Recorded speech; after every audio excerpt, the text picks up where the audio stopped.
on the inversion of the average divisor functions and its error term, the Hardy-Littlewood function. And why am I researching this? For some background, let's define the divisor functions. And it sums the powers of the divisors of the number, and it's denoted as sigma of a of x. And sigma of a of 24 is as follows, where these numbers are just the divisors of 24.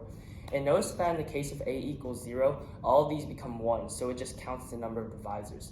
And it's denoted as this divisor count function, and it's also called d of n. And the average value of d of n, or the average number of divisors, is pretty well studied. For our purposes, it's sufficient to consider the divisor summatory function, which is the sum of the divisor count function from 1 to x, because we could just recover the average with division by x. And Dirichlet showed the following asymptotic formula for the divisor summatory function holds. And to do this, he noted that d of n is going to be the number of lattice points under the graph xy equals n. And he exploited the symmetry the graph has with the line y equals x. And from here on, we denote delta of x to be equal to the difference between the divisor summatory function and its main terms. Paulo Kodetka also proved this theorem, which gives asymptotic information on the average of number theoretical functions over different arithmetic progressions, given that it satisfies the following mild conditions. And this provided really useful asymptotic information because he was able to prove numerous upper and lower bounds with it. And the inversion is not well studied. And what I mean by inversion is how each individual point relates to its average. And so my research started when I derived theorem 1, which states the following. And we denote this term to be b of x, where h are the harmonic numbers and b are the Bernoulli polynomials, and p to be and this to be p of x, where p is known in the literature as the Hardy-Littlewood function, for the work that Hardy and Littlewood did on this function. And we see that this is corroborated by results in the literature, because this pi squared divided by x corresponds with this in the case of a equals 2. And this is the divisor summatory function for the case where a equals 2. And we see they correspond because for large x, this gets closer and closer to pi squared divided by 6. And to actually prove this theorem, we first note the following relation. And this basically indicates whether k divides x or not. We then expand cosine to a Taylor series, and we compact the expression with Bernoulli polynomials with the following relation. And we want to treat the Hardy-Littlewood function as an error term, because Kodetka used the fact that p of x is, quote, very similar to some functions which appear as error terms in the estimation of the mean of certain number theoretic functions. And we also see that p of x is numerically small. And what I mean by that is that the best Hardy and Littlewood could do was show this result, which is basically saying that the logarithm of t is a lower bound of sorts. And we see this function grows really small. For example, the logarithm 1 trillion is just going to be around 3.3. And this led me to ask the question, how does p of x behave for large x? And since we're treating it as an error term, it is equivalent to asking, how does b of x approximate the divisor function for large x? And to actually answer this question, there are two main papers, one by Flett and one by Voronoi. And in Flett's paper, he proved the following big O result on these two functions. And to prove this, he proved the big O result on this function. And it's sufficient to do this because this is the imaginary part of this function and this is the real part of this function. And to do this, he split the sum into 3 intervals. And the first interval is going to be the sum over the integers in this interval. And he proved that this is going to be bounded above by a constant, or O1. The second sum is going to be the sum over the integers in this interval. And he proved that this is also bounded above by a constant, or O1. And then pictorially, this is sum 3, 2, and 1. And he showed that the sum from 1 to any number is going to have O log of that number. And this can just be proven through the triangle inequality. And going back to our sum, we see that sum 1 and 2 are O1, and sum 3 is going to be the sum from 1 to this number. And what that means is that sum 3 is going to be O logarithm of this number. And this dominates the O1 term, leaving us with this big O result for the final sum. On the other hand, Voronoi used Parent's formula, which is a generating function transform for Dirichlet series. And what Parent's formula does is it gives a formula for the partial sum of the coefficients of a Dirichlet series in terms of the Dirichlet series. And we already know the Dirichlet series for the divisor count function. It's just going to be zeta squared. And this can be proven easily through the Euler factorization theorem for a multiplicative Dirichlet series. And to actually compute this function, to integral, he truncated the vertical line, and he then used residue theorem on the poles 0 and 1 to get an expression for the divisor summatory error term. And then he used the functional equation for the zeta function and integrate the zeta function term by term. And this gives us this.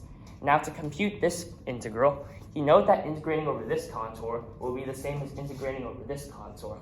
And then he then showed that as t gets large, these contours will go to 0.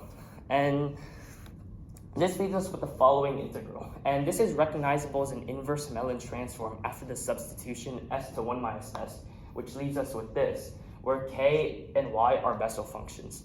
And using the asymptotic definition for Bessel functions, he found that this is true. And letting n equal the cube root of x, he was able to improve Dirichlet's error term from O root x to O to the x to 1/3 plus epsilon. And before we move on, let's further discuss our goal and gap. Researchers study P of x for its asymptotic connection to zeta of 1 plus ix.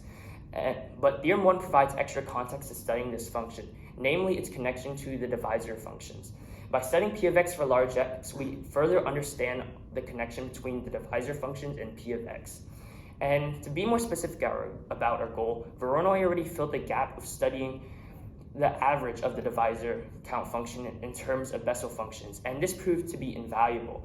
And this makes expressing the inversion in terms of Bessel functions also a valuable gap.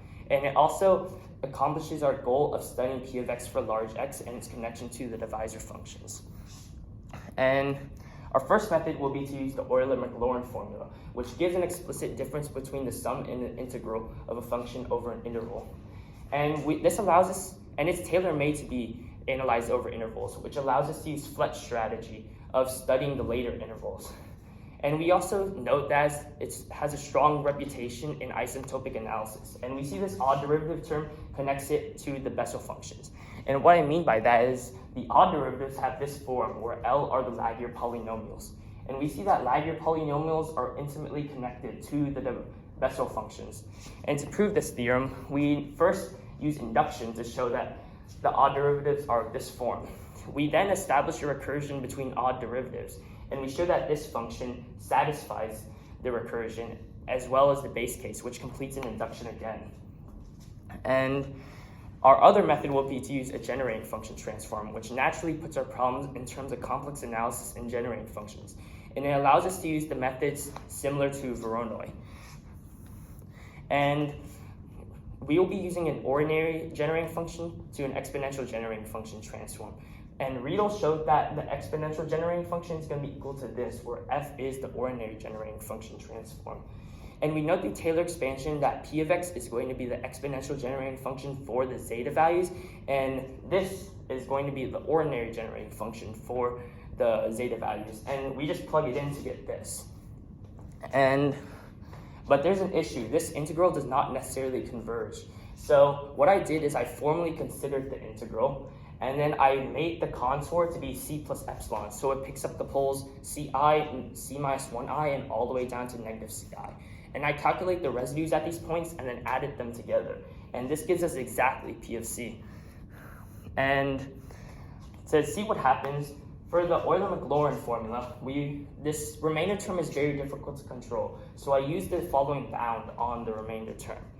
And we'll let the interval be the floor of Fletch choice and n, just to test out what happens, just to see how the method works. And we let p equal 3, so the remainder bound, it will be simple to use. And actually doing this method, we note this integral is going to be equal to this, where this is just the cosine integral. And we see that as n gets large, this is just bounded above by a constant, or O1. Similarly for this, f is just cosine, and what that means is just bounded above by 1, so we don't have to worry about it. For p equal 3, we get this term, where p are the Bernoulli numbers, and this term grows too fast, which is a problem. But what's also a problem is the remainder term. If we consider the remainder term and split up into its even and odd parts, we see that this function is going to be O, this, and this grows too fast. So we see that Euler-Maclaurin does not work. Now for the generating function transform, we consider the Euler's definition of the harmonic numbers, and we substitute it in order to get this. We then swap the integrals, and then we evaluate the contour integral, and we get this, where r is going to be the real part of the number, and I is the modified Bessel function of the first type. And we see that through the substitution u equals u squared, that this is a Hankel transform, which is well documented in the literature. And we also see, if we try to generalize our process to a larger class of exponential sums, we see that what complex analysis is telling us to do is to exploit the Bessel function's double factorial in the denominator. So doing this, we find that this will equal this, and where this function is going to equal this. And one of the main implications is that this connects two very different classes of objects from very distinct fields. One where a special case was considered in modular form theory, and another where this is just from exponential sums. And we see there's a connection between with the Hankel transform. And we see that R, what we're studying, is just going to be a special case of this relationship. And another implication is that there's a gap opened with studying sums like this, because these are not well documented in the literature, and there was not much reason to study these functions. But with this relation, we bring more significance to this gap. Another implication is that we can analyze p of x and similar exponential sums through a Hankel transform, because studying one like this this method is well documented in the literature. For example, McKinnon's paper on the isentropic expansions of Hankel transforms and related integrals, and Stoney's paper on isentropic expansion of the Hankel transform with explicit remainder terms. And another implication is that the Euler-Maclaurin has difficulties. And we see that trying to bound the remainder term like this, we see that it's too weak. It'll grow too fast. So further refinement must be made in analyzing the remainder term in order to use Euler-Maclaurin effectively. And also must figure out this term, and this term grows too fast. And another limitation is the unwieldiness of each side. And this does not play well to normal isentropic tools, because this oscillates too fast. And this, for arbitrary G, is very difficult to find a closed form for.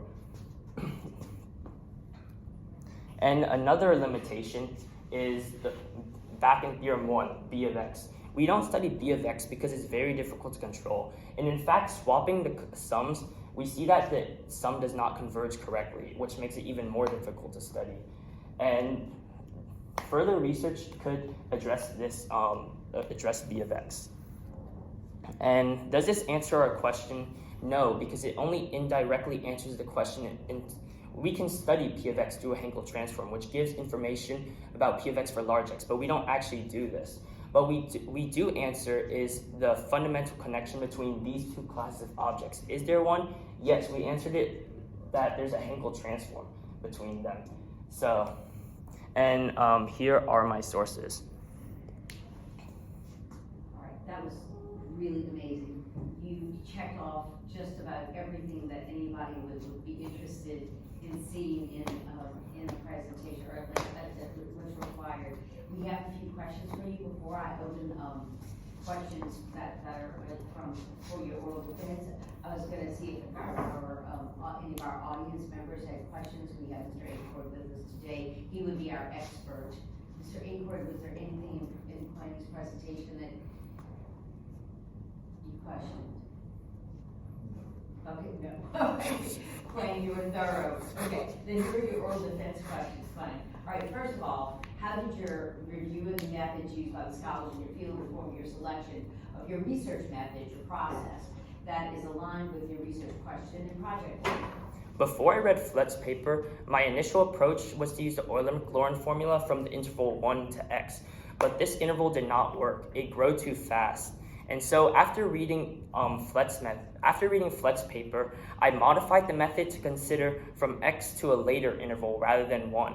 And what this allowed for is the sum to get small, which allowed me to use Flett's method of bounding the initial sum and then bounding the later sum to be bounded above by something small. And also, before reading Voronoi paper, I was having trouble choosing which contour, but Voronoi paper showed me that as long as I chose the contour with the correct poles, it didn't really matter, and I was able to get an expression for P of X. I'm going to ask you a depth of understanding question.